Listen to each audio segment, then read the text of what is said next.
صحابہ اجمعین وبارک وسلم کثیرا کثیرا اما بعد فاعوذ باللہ من الشیطان الرجیم بسم اللہ اللہ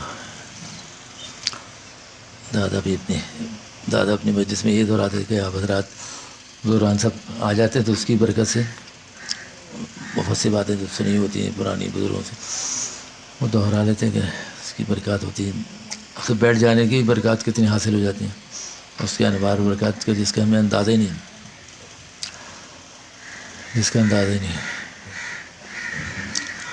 اور دھیرے دھیرے پھر وہ اچھا ایک تو بات یہ ہوگی کہ اندازہ نہیں لیکن دھیرے دھیرے وہ محسوس ہونے لگتے ہیں.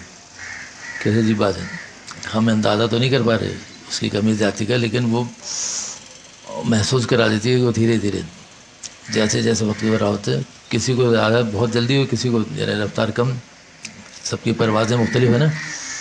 جیسے ہر سواری کی رفتار مختلف ہے تو انسانوں کی اللہ نے صلاحیتوں کی کمالات ہیں, سب کی کیفیات ہیں تو وہ مختلف ہیں. تو اس میں محسوس ہونے کی رفتار مختلف ہو سکتی ہے جو مشاہدہ ہے. اور کسی کے نماز ہے, دھن دھیان کس کا کیسا ہے, سب کو اللہ تعالیٰ نے جدا رکھا ہے اور اسی ساتھ زندگی گزارتے ہیں. اسی لیے حضرت دارالعلوم کلیم صاحب نے کبھی دھن اور دھیان رکھو گے تو اس تک بہت جلدی پہنچ جاؤ گے, اس رفتار تک جو رفتار مطلوب ہے. اور آپ صلی اللہ علیہ وسلم نے کہ سیرت ہے, اسوہ ہے, حسنہ ہے, اور ان کے ساتھ صحابہ نے زندگی کیسی گزاری ہم چاروں طرف دیکھیں اور اس کو سمجھیں, کچھ مطالعہ کریں, کچھ بزرگان کی صحبت میں بیٹھ کے حاصل کریں تو پروازیں مختلف ہوتی ہیں صلاحیت کے اعتبار سے. اور اسی کو سمجھنا اور بزرگوں نے کہا کہ کوئی الگ سے کوئی مجاہدہ نہیں, یعنی ایسا نہیں ہے کہ کوئی بیٹھ کے ریاضتیں کرنی ہو جن کا مسجد میں وقت گزرا ہے. ہمارے بزرگ تشریف لائے, اب دیکھتے ہیں مسجد میں بیٹھے ہوئے اللہ اللہ ہو رہا ہے. اب کتنی بڑی نعمت ہے اللہ تعالیٰ نے اتنی بڑی توفیق دی کہ بھی کچھ ہمارے بزرگان نظر آتے ہیں اثر سے مغرب بیٹھے ہوئے ہیں, مغرب سے عشاء بیٹھے. تو اسی طرح اور جہاں مشاغل میں ہیں دھیان کے ساتھ بیٹھے ہیں تو اللہ تعالیٰ نے ان کو وہ نعمت بخشی بھی کہ بھی کام پہ ہیں لیکن دھیان اتنا ہے کہ جس کی انتہا نہیں. اور دھیان کیا ہے, نصیب ہے نبی کریم صلی اللہ علیہ وسلم کی وہ ساری زندگی سامنے ہے. گھروں پہ ہیں تو وہ زندگی سامنے ہے. تو جو جہاں جہاں ہے وہ اپنی دھیان اور دھیان سے سنبھل کے تو وہ ہے پرواز. کسی کا شعبہ پڑھانے سے ہے تو وہ نماز سے وہ پڑھا رہا ہے, دیانتداری سے پڑھا رہا ہے, اخلاص کے ساتھ پڑھا رہا ہے, اور اس میں اس کا پورا وقت گزر رہا ہے. کسی کا کاروبار میں گزرے تو کتنے شعبے ہیں زندگی کے. کوئی دینی مدارس میں تو وہ وہاں پڑھانے کا, اسکول کالج یونیورسٹی میں دیندار اور ایسے ایسے لوگ ملے گئے اللہ اکبر زندگیاں گزار دیں. جس اسکول سے میں نے پڑھا میٹرک میں تو شام کو مجلس میں آتے تھے تو وہاں سب ملاقات ہو گئی. تو وہ یہ الیکٹرسٹی کا جو شعبہ تھا اس ٹیکنیکل کہلاتا ہے تو وہ اس کے ذمہ ان کے ذمہ تو شام کو مجلس میں آتے تھے. برس سلیم صاحب مرحوم صوفی اور بہت ہی اللہ والے جو تعلق بزرگوں سے ہو گیا تھا, پڑھا رہے تھے وہ. تو جہاں رہتے بھی جس شعبے میں زندگی گزارنا ہے لیکن وہ دھیان ہو جائے, انعماق ہو جائے نبی کریم صلی اللہ علیہ وسلم کی سنتوں کا, آپ صلی اللہ علیہ وسلم کی پوری احاطہ کی بھی. لیکن کیسے ہوگا بزرگوں کی صحبت میں جا کے تو کچھ بھی کر رہے ہوں کسی شعبے سے تعلق ہو. اور ہمارے اسی نام سے تھے بھائی سلیم صاحب, مجلس میں آتے تھے تو پی آئی اے میں تھے تو وہ شاید اب والد صاحب زمانے میں تھے وہ ایسے ہی ٹوپی لگایا جیسے آپ نے ٹوپیاں بنائی اور اسی ہولیے میں ہوتے تھے. کہتے تھے آ کے چونکہ بے تکلف تھے بہت زیادہ تایا سے والد صاحب سے کہ میرا بس ہے تو میں اسی ہولیہ میں جایا کروں جہاز میں اسٹیورڈ تھے. اور وہاں ایسی ایسی باتیں کہنے میں مسافروں سے اور اپنے اسٹاف سے حضرت کی دہراتا ہوں بالکل بے وقت, کہنا مجھے کوئی جھجک شرم نہیں ہوتی. تو دنیا بھر میں گھومتا ہوں جہاں ہوٹلوں میں ٹھہرتا جا کے حضرت کی بات ہے اور فوراً یونیفارم اتار کے اپنی اس میں آ جاتا ہوں میں. شرم کوئی نہیں کرتا کہ نماز کا وقت ہو گیا تو میں کیوں نہیں اپنے اصل لباس میں کہ اصل لباس مسلمان کا یہ ہے، چلیں اجازت ہے ڈیوٹی پہ تھا ہوں تو میں تو یہ کیا دھیان کے نتیجے میں ہوا، اپنے ملک پہ بھی نہیں ہے، وہاں 4-6 لوگوں جمع کر لیتا ہوں، جو بات کر لیتا ہوں. اور اتنے سخت وہ معاملات کے تھے کہ انہیں سخت اس بات کی کہ کوئی رعایت نہیں. کہنے ساتھ جو اسٹاف کی خواتین ہوتی کہنے ڈانٹ ڈپٹ کر دیتا ہوں ان کو. تو یہ صحبت کے نتیجے میں حضرت مل گئے ہمیں، اور حضرت تو کچھ نہیں کہتے لیکن ہم حضرت کی باتیں جو ہیں وہ کہنے حضرت نے تھوڑی کہا ہم کہ باتیں دہرایا کرو جا کے ہماری، لیکن دل نہیں مانتا ہمارا. نام ان کا سنا ہو کیپٹن سراج صاحب. تو لوگ دنیا میں جو گھوم رہے ہیں، جو صحبت یافتہ ہیں اپنے پیشے کے اعتبار سے، نوکری کے اعتبار سے، کاروبار کے اعتبار سے، تو وہ سب نے دھیان یہ رکھا. تو یہ کب حاصل ہو گیا کہ کچھ بھی کہتے رہے. اب خیال یہ آیا کہ جو ان نے بات کی، ہم کئی محاذوں ایک ساتھ انسان نور آزما ہے کہ وہ اس کی جو جد و جہد ہے، ایک باہر کے فتنے، وہ اتنے شدید فتنے کے دور میں ہیں کہ جس کی انتہا نہیں. اور وہ جو فتنہ کہلاتا ہے دجال کا، تو ہر چیز کو دوران دجالیت سے جوڑ دیا کہ وہ جب آئے گا تو آئے گا اپنے وقت میں. اور وہ اس کا بارہا خیان اور طویل حدیثوں میں اس کے مفتی قاسم صاحب میں تشریف لاتے ہیں تو انہوں نے بہت تفصیل سے وہ بیان کی حدیث.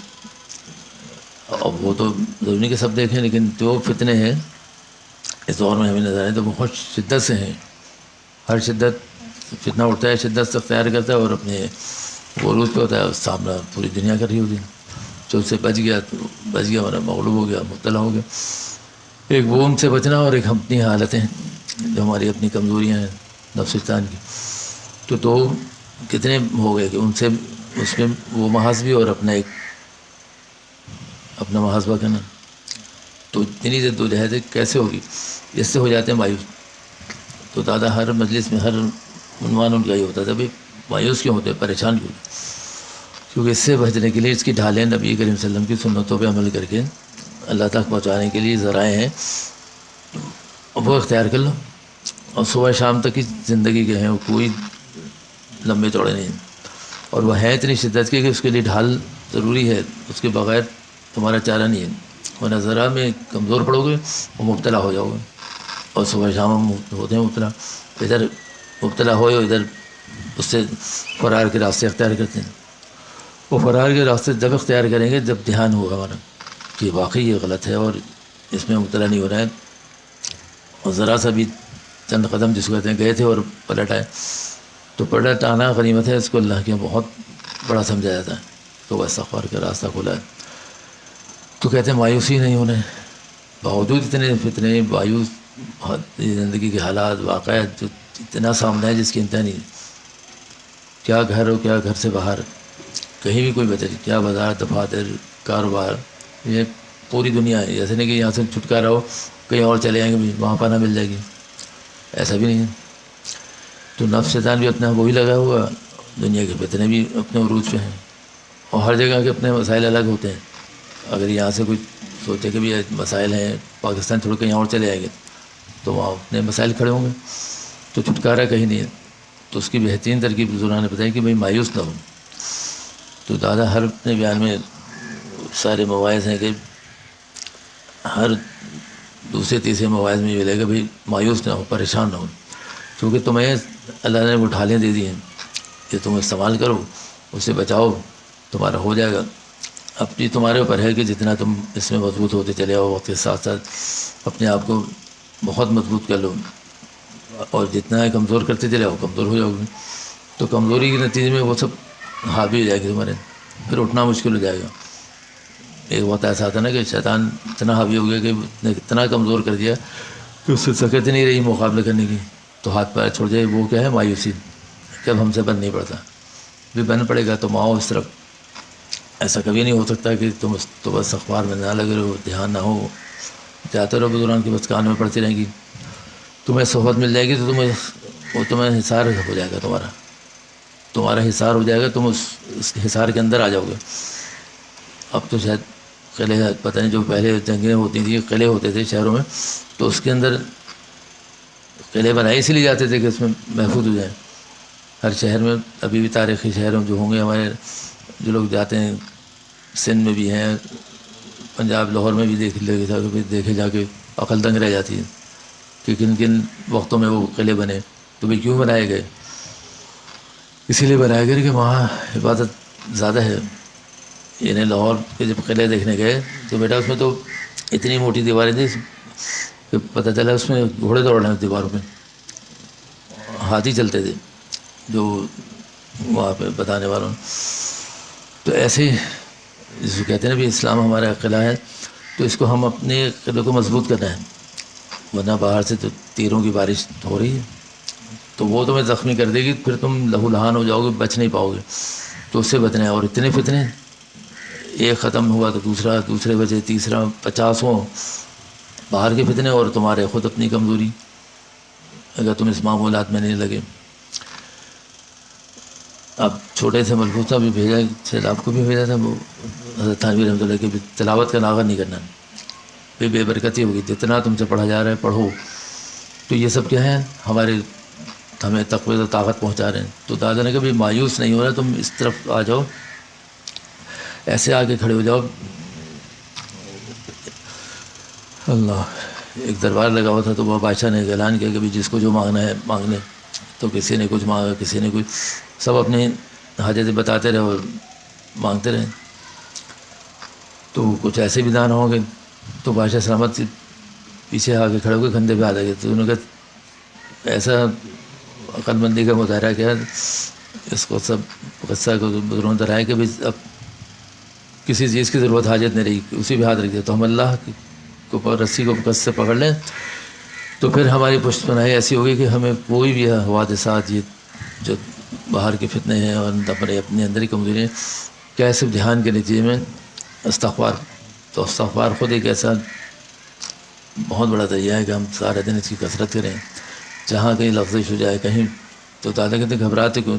اس دلدل میں تو وہ لوگ جائیں اور جو پھنسیں جو اس چیز سے وہ ان کو علم ہی نہ ہو. تم آؤ ہمارے پاس. پھر ہمیں تو کون بتائے گا؟ اتنے ناز میں کہتے تھے کہ سن لو ہم سے پھر کون تمہیں سنائے گا؟ تو یہ وجہ تھی کہ تم آؤ بزرگوں کے پاس بیٹھو، وہ تمہیں راستہ نکالنے کے بتائیں گے اس مایوسی سے، دلدل سے. اور ایسے ہی وہ کیسے کیسے ہم لوگوں کو مایوس آئے، زندگی گزارے ہیں، حادثات، بے روزگاری، مہنگائی، ناچاقیاں، طلاقیں، آپس کی رنجشیں، بہن بھائیوں کے آپس میں، خاندان یا قبیلے لڑے ہیں تو وہاں برادریوں میں بھی ناگواریاں اور رنجشیں ہو رہی ہیں. تو سب کے نسخے بتا دیے کہ جو توڑتے رہیں تم جوڑتے رہو. بس کوئی تمہارا کام ساری عمر نہ ہو کہ تم اگر کوئی توڑا ہے تو تم جوڑتے رہو. تو ایسے نہیں ہمت طاقت دیتے تھے. کوئی شرم نہیں، کوئی جھجک نہیں، چھوٹا ہے اس سے بھی معافی مانگ لو. بہن بھائی آپس میں، بھائی یہ تو رشتے اللہ نے بنائے، تم نے نہیں بنائے، تمہیں اختیار ہی نہیں توڑنے کا. تمہارے چچا، تایا، خالہ، تمہارے نیاز اس لیے اختیار نہیں کہ تو بنائے ہوئے اللہ کے رشتے، تمہیں تو توڑنے کا اختیار ہی نہیں. تم کیسے توڑ سکتی کہ تم توڑ کے بیٹھ گئے؟ جاؤ معافی مانگو. بڑے ہیں، بڑوں کی جو رشتے داریاں ہیں وہ تمہیں قائم رکھنی، بلکہ ذمہ داری لگا کے کہ ایسا نہ ہو کہ تم ان سے غافل ہو جاؤ اور غفلت ہوئی اور پکڑ ہوئی. یہ جو دادا کہتے تم جو پریشان رہتے ہو، ہائے ہائے کرتے ہو، یہ تمہاری شاماتیں عمل کے نتیجے میں ہوتی ہیں. تو یہ شاماتیں عمل تم کم سے کم کرتے چلے جاؤ. بوجھ دیکھو تم ہلکے پھلکے ہو جاؤ. اب تم نے سارے بوجھ لازم، وہ کبیرہ صغیرہ گناہ جو تمہارے ظاہر و باطن سے ہیں اور کچھ تمہارے اختیار کے بھی ہیں. ایسا ہو ہی نہیں سکتا کہ تم ان سے چھٹکارا چاہو نہ ہو. بھائی سارا دن استغفار کی گرٹ لگا دو صبح شام. نہ اس کے لیے تمہیں کوئی جانماز بچھا کے بیٹھنا ہے، نہ کہ تمہیں نماز کو مسجد میں کئی گھنٹے بھی گزارنے ہیں. تم سفر میں اور دفتر جا رہے ہو، کاروبار میں، کہیں بھی ہو، تم استغفار. اگر کوئی تسبیحات پڑھنے کی عادت ہے چلو تسبیحات میں پوری کر لیں، نہیں تو وہ بغیر گنتی شمار کے پڑھتے رہیں. دن میں رات کو تم لیٹ جاؤ. پچھلے وہ جو عنوان آیا تھا کہ بھی ہم خوف زدہ ہوتے ہیں مراقبہ کرنے سے قبر کا، مرنے کا، تو وہ اسی لیے ایک بوجھ سمجھتے ہیں. تو آج بھی میں صبح اٹھا تو میرے ایک عزیزوں میں قریبی میرے انتقال خبر ہے کہ وہ رات سوتے میں انتقال کر گئے. تقی اسماعیل صاحب کے ہمارے وہ رشتے بہنیں ہوتے ہیں اور وہ ان کے سے خلافت مل بھی حنیف کمال صاحب، تو ان کے بالکل پڑوس میں رہتے ہیں. تو وہ گئے دیکھنے، وہ ان کے بھی عزیز قریب. جب گھر والوں صبح اٹھایا نہیں اٹھے تو 2 بجے انہوں نے کہا اس وقت کا اندازہ لگا ڈاکٹر نے ہوتا تھا وہ تعین وقت کا کہ رات کو 2 بجے انتقال ہو گئے تھے سوتے میں. تو یہ انسان کی زندگی ہے. تو جب ہمیں پتہ بھی نہیں کچھ نہیں ہے، اسی لیے وہ مراقبہ سونے سے پہلے کرائے گئے کہ ذرا سا تم ہوش سنبھال لو اپنا، چند منٹ کا ہوتا ہے وہ. اچھا وہ اتنا ہوتا ہے کہ شاید وہ بات کرتے کرتے کہ وہ پڑھتے پڑھتے ہوئی نیند آ جائے اور انسان نیند میں چلا جائے. وہ معاملات بھی شاید پورے نہیں ہوتے ہیں جو لیٹ کے ہوتے ہیں. لوگ تہجد میں کر لیتے ہیں یا صبح صادق میں تلاوت کر لی اور معاملات کر لیے، اشراق کو تلاوت کر لی. تو سونے کے وقت جو مراقبہ ہے تھوڑا وہ بہت ہی مختصر ہوتا ہے. ایک تو اس سے خوف بھی ہوتا ہے، کون خبر کا مراقبہ کرے اور کون مرنے کا کرے. یہ تو دماغ سے جھٹک ہی دیتے. وہ اس لیے کرایا جا رہا تھا کہ تم کو اس کا ہوش آ جائے، تم اس چیز سے نکل آؤ غفلت سے. ابھی تم استغفار پڑھ لو، سو جاؤ. اب صبح ہوتی تو سبحان اللہ، نہیں ہوتی تو پاک صاحب چلے گئے. تو خوف کس بات کا؟ اتنا مطمئن کر دیا اللہ والوں نے، اتنا مطمئن کر دیا کہ تم ہلکے پھلکے رہو. تمہیں کسی چیز کی تو سارے دن یعنی سارا دن کتنی حاجتیں ہوتی چیزوں کی. ایک چیز ہے دنیا بھری پڑی، اتنے لوازمات ہو گئے اب تو اس کا تعلق کسی چیز سے نہیں رہا، لیکن اس کی ضروریات زندگی اور اس کی تمنائیں حاجتیں بہت ہیں. اسی میں وہ فرق یہ ہے کہ بھائی تمہارے لیے کیا ضروری ہے، کیا حلال ہے حرام ہے، کیا ضروری ہے، کیا تعیش ہے، کیا زیب زینت والی ہے، کیا. تو اسے بھی تم بچ جاؤ گے، ہلکے پھلکے رہو گے. کب ہوگے؟ تب اللہ والوں کو بیٹھ کے سمجھ جاؤ گے بھائی ضروریات زندگی کون سی جمع کرنی ہے.